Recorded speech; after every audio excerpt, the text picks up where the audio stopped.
use cases are very important. I love use cases. I make investments.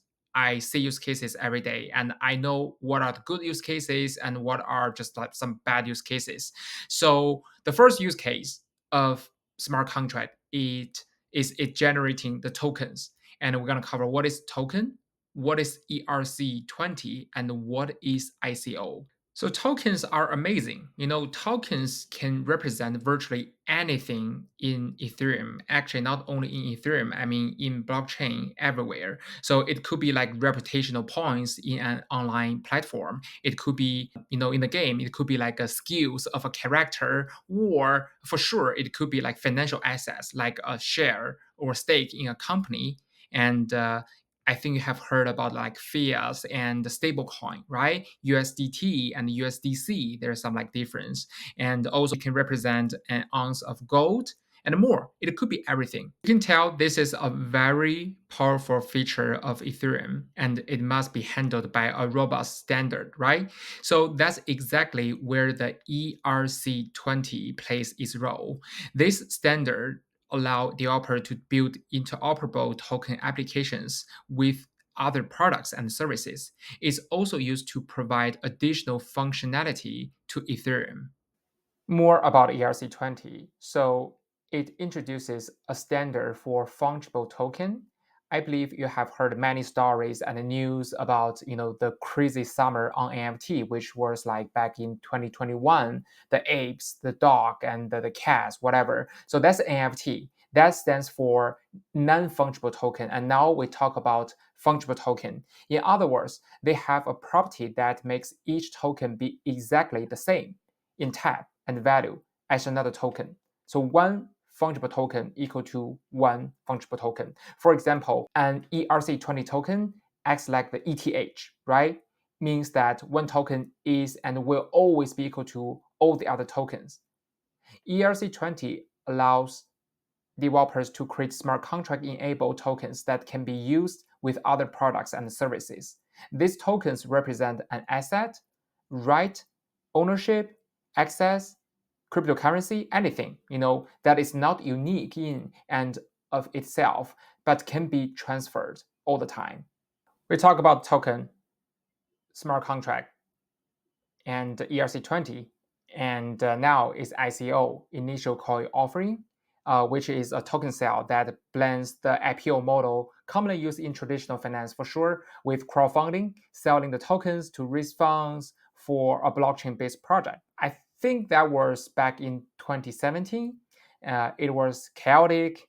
A lot of people, made millions of dollars from the ICO sales or participating in the ICO, and the lost people, even more people, lost millions of dollars, hundreds and thousands of dollars by participating in the ICO. It was like really chaotic by that time, and it's important to know that while the ICO boom looked back upon as a time when projects and investors made some, as I mentioned, seriously outsized returns, 100x, 50x, it was crazy. It was also rife with exit scams and rug pulls, pump and dump all the time, which later attracted the watchful eye of regulators and the relevant financial authorities.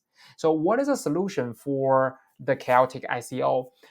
We need regulation, my point of view. So, we need regulation, but I believe maybe we don't need the regulation. I mean, in the long future, not today, the long future. So, we don't need the regulation from a centralized entity, and maybe we need some regulation or build in the smart contract, build on chain. It's a built-in thing, some regulation from a decentralized entity, or from the DAO, from the chain setup, from the smart contract. That's my point of view.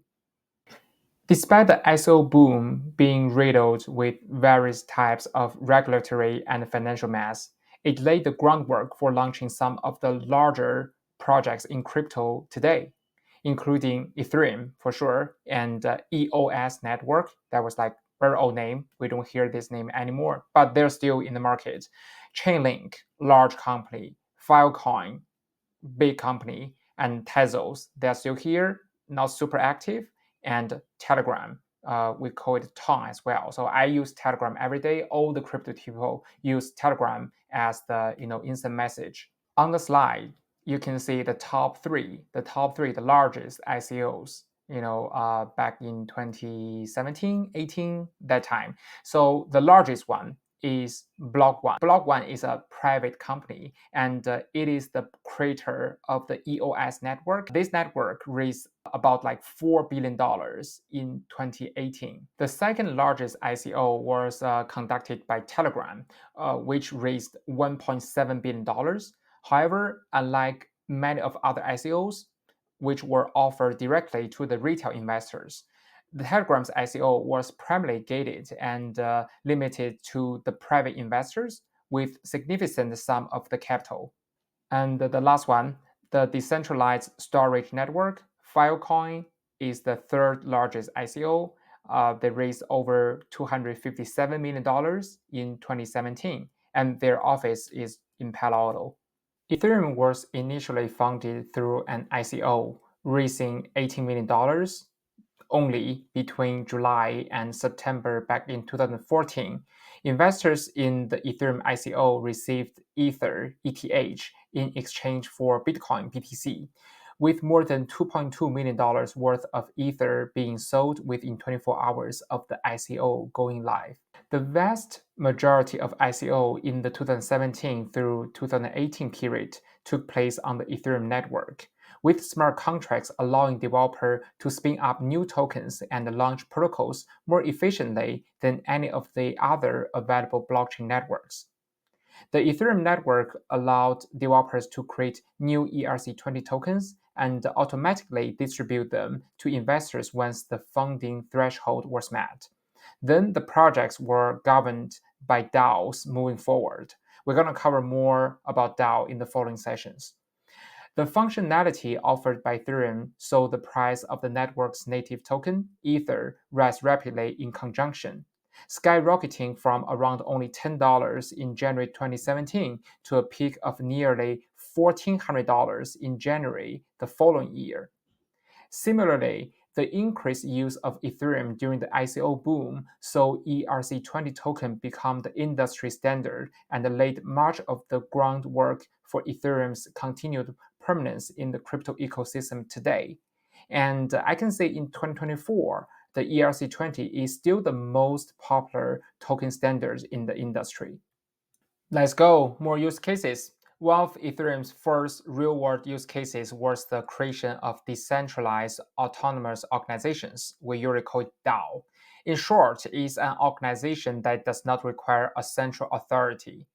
The rules and the regulations for using DAOs are encoded within one or several smart contracts. For sure, smart contracts rules everything in Web3. In this way, all decisions must be voted on by the community. In the most basic sense, a DAO allows you to control an organization without having a hierarchy with complete transparency over structures and rules. A DAO also offers equal opportunities for all its members, regardless of how long they have been part of the organization. I have a very good example. Even I was not participating in this activity, but I think it's really cool. You should check it out. The name is called Constitution DAO. That is a DAO formed in November 2021 to purchase an original copy of the United States Constitution. The group raised $47 million in Ethereum, but lost to a bid of $43.2 million in the Sotheby's auction. I think this is very cool experimental, and you definitely should read more story on Constitution DAO.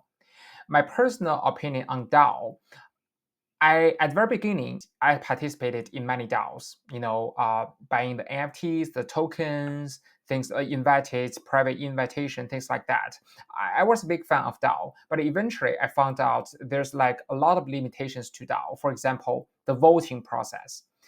Too many members, thousands and hundreds of members in a DAO. Every time we want to, vote for something, it was exhausting.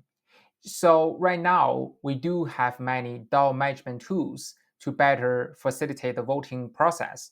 But still, is very exhausting and very messy.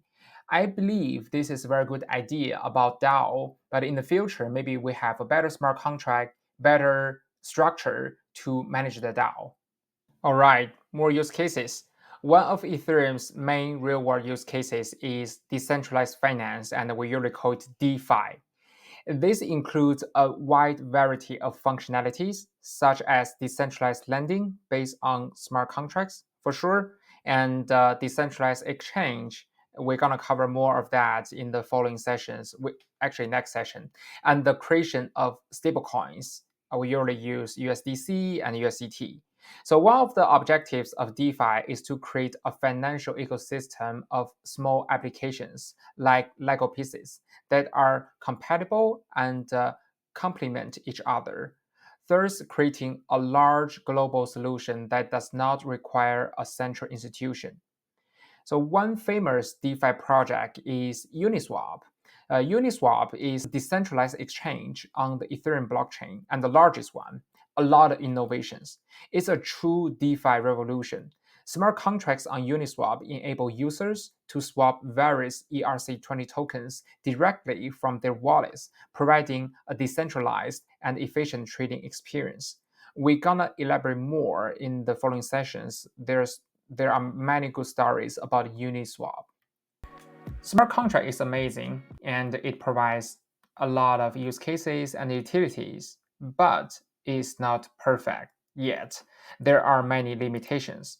Today, I want to cover three major limitations. The first one is permanent. Changing smart contract processes is almost impossible. Any error in the code can be time consuming and expensive to correct. And the next one is low scalability. Immutable applications operate automatically for as long as the blockchain it runs on is live, but they cannot be upgraded for new features, functionality, bug fixes, or expansions. Technologies, products, and services backed by blockchain are generally less scalable when expanding over complex features or procedures. Likewise, smart contracts can create problems for large businesses when solving complex problems. Though simple agreements can take places quickly and efficiently over smart contracts, they lack scale up over complicated scenarios. The last one is loopholes. This is not a common problem. However, smart contracts perform well only on the initial code they are based on. We also call it, the DeFi Lego. We always build something on the top of others' work. Several criminals can take advantage of even a single flaw in the base code that can prove detrimental to the entire contract and the parties involved.